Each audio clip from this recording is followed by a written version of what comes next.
اعوذ باللہ من الشیطان الرجیم بسم اللہ الرحمن الرحیم صلی اللہ علیہ وآلہ وسلم۔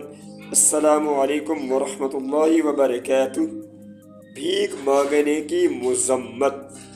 ابو سعید خدری رضی اللہ تعالیٰ عنہ کہتے ہیں کہ آپ صلی اللہ علیہ وآلہ وسلم نے ارشاد فرمایا، جو شخص سوال سے بچے اللہ تبارک و تعالیٰ بھی اسے بچائے گا، اور جو کوئی دنیا سے بے پرواہی کرے گا اللہ تبارک و تعالیٰ اسے بے پرواہ کر دے گا، اور جو کوئی کوشش سے صبر کرے گا اللہ تبارک و تعالیٰ اسے صبر دے گا، اور صبر سے بہتر اور کشادہ تر کسی کو کوئی نعمت نہیں ملی۔ حضرت ابو ہریرہ کہتے ہیں کہ آپ صلی اللہ علیہ وآلہ وسلم نے ارشاد فرمایا، اس ذات کی قسم جس کے ہاتھ میں میری جان ہے، اگر کوئی شخص اپنی رسی اٹھائے اور لکڑی کا گٹھا اپنی پیٹھ پر لاد کر لائے تو یہ اس سے بہتر ہے کہ جا کر کسی سے سوال کرے، وہ اسے دے یا نہ دے۔ حضرت عبداللہ بن عمر رضی اللہ تعالیٰ عنہ کہتے ہیں کہ سرکار مدینہ صلی اللہ علیہ وآلہ وسلم نے ارشاد فرمایا، سوالی جو ہمیشہ لوگوں سے مانگتا رہتا ہے قیامت کے دن اس حال میں آئے گا کہ اس کے منہ پر گوشت کی ایک بوٹی بھی نہ ہوگی۔ حضرت عبداللہ بن عمر رضی اللہ تعالیٰ عنہ کہتے ہیں کہ رسول اللہ صلی اللہ علیہ وآلہ وسلم لوگوں کو منبر پر صدقہ اور سوال سے بچنے کے لیے خطبہ دے رہے تھے۔ آپ صلی اللہ علیہ وآلہ وسلم نے ارشاد فرمایا، اوپر والا ہاتھ نیچے والے ہاتھ سے بہتر ہے۔ اوپر والے ہاتھ سے مراد خرچ کرنے والا اور نیچے والا ہاتھ مانگنے والا ہاتھ ہے۔ حضرت سیدنا ابو ہریرہ رضی اللہ تعالیٰ عنہ کہتے ہیں کہ آپ صلی اللہ علیہ وآلہ وسلم نے ارشاد فرمایا، جو شخص اپنا مال بڑھانے کے لیے لوگوں سے سوال کرتا ہے وہ آگ کے انگارے مانگ رہا ہے، اب چاہے تو وہ کم کر دے یا زیادہ اکٹھے کر لے۔ اللہ تبارک و تعالی ہمیں معاف فرمائے۔ حضرت انس رضی اللہ تعالیٰ عنہ کہتے ہیں کہ ایک انصاری نے آپ صلی اللہ علیہ وآلہ وسلم کے پاس آ کر سوال کیا۔ آپ نے اسے پوچھا، تمہارے گھر میں کوئی چیز ہے؟ وہ کہنے لگا، ہاں، ایک ٹاٹ اور ایک پیالہ ہے۔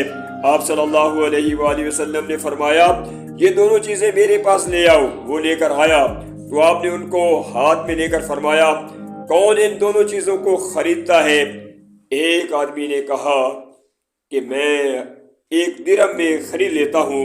آپ صلی اللہ علیہ وآلہ وسلم نے فرمایا، 1 درہم سے کون زیادہ ہے، کون زیادہ دیتا ہے؟ تو آپ نے یہ بات 2-3 بار دہرائی تو ایک آدمی کہنے لگا، میں انہیں 2 درہم میں خرید لیتا ہوں۔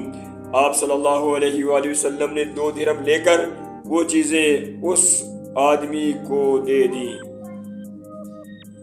اب آپ نے اس انصاری کو 1 درہم دے کر فرمایا، اس کا گھر والوں کے لیے کھانا خرید اور دوسرے درہم سے کلہاڑی خرید کر میرے پاس لاؤ۔ جب وہ کلہاڑی لے کر آیا تو آپ صلی اللہ علیہ وآلہ وسلم نے اپنے دست مبارک سے اس میں لکڑی کا دستہ ٹھونکا، پھر اسے فرمایا، جاؤ جنگل سے لکڑیاں کاٹ کر یہاں لا کر بیچا کرو اور 15 دن کے بعد میرے پاس آنا۔ 15 دن میں اس شخص نے 10 درہم کمائے، چند درہموں کا کپڑا خریدا اور چند کا کھانا، اور آسودہ حال ہو گیا۔ اور 15 دن بعد آپ نے فرمایا، یہ تیرے لیے اس چیز سے بہتر ہے کہ قیامت کے دن سوال کرنے کی وجہ سے تیرے چہرے پر برا نشان ہو۔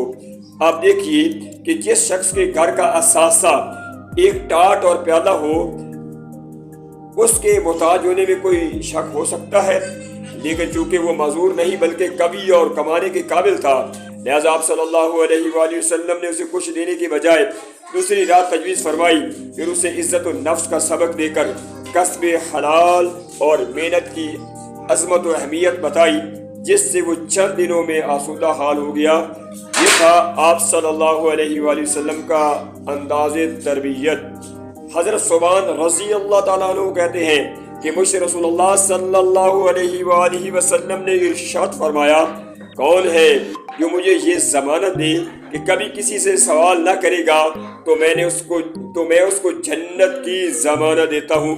سبحان کہتے ہیں کہ میں نے کہا میں اس بات کی ضمانت دیتا ہوں۔ چنانچہ اس کے بعد انہوں نے کسی سے سوال نہ کیا۔ عرفہ کے دن ایک شخص لوگوں سے مانگ رہا تھا۔ حضرت علی نے ارشاد فرمایا، اسے کہنے لگے، آج کے دن اور اس جگہ تو اللہ کے سوا دوسروں سے مانگتا ہے، پھر اسے دورے سے پیٹا۔ مطلب یہ ہے کہ کسی سے نہیں مانگنا چاہیے، اللہ ہی سے مانگنا چاہیے۔ حجت الوداع کے موقع پر رسول اللہ صلی اللہ علیہ وآلہ وسلم لوگوں میں صدقہ کا مال تقسیم فرما رہے تھے۔ دو آدمی آپ کے پاس آئے اور آپ سے صدقے کا سوال کیا۔ وہ خود کہتے ہیں، آپ نے نظر اٹھا کر ہمیں دیکھا، پھر نگاہ نیچے کی، آپ نے ہمیں قوی اور طاقتور دیکھ کر فرمایا، اگر تم چاہو تو میں تمہیں دے دیتا ہوں، لیکن صدقے کے مال میں مالدار اور قوی کا کوئی حصہ نہیں جو کما سکتا ہو۔ ایک دفعہ آپ صلی اللہ علیہ وآلہ وسلم صدقہ تقسیم فرما رہے تھے۔ ایک شخص نے آپ کے پاس آ کر صدقہ کا سوال کیا تو آپ صلی اللہ علیہ وآلہ وسلم نے اسے فرمایا، صدقات کی تقسیم کے بارے میں اللہ تبارک و تعالی نبی یا کسی دوسرے کے حکم پر راضی نہیں ہوتا، بلکہ خود ہی اس کو 8 متعات پر تقسیم کر دیا ہے۔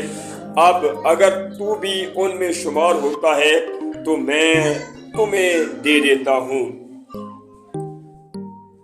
عوف بن مالک کہتے ہیں کہ ہم 7-8 آدمی آپ صلی اللہ علیہ وآلہ وسلم کے پاس تھے۔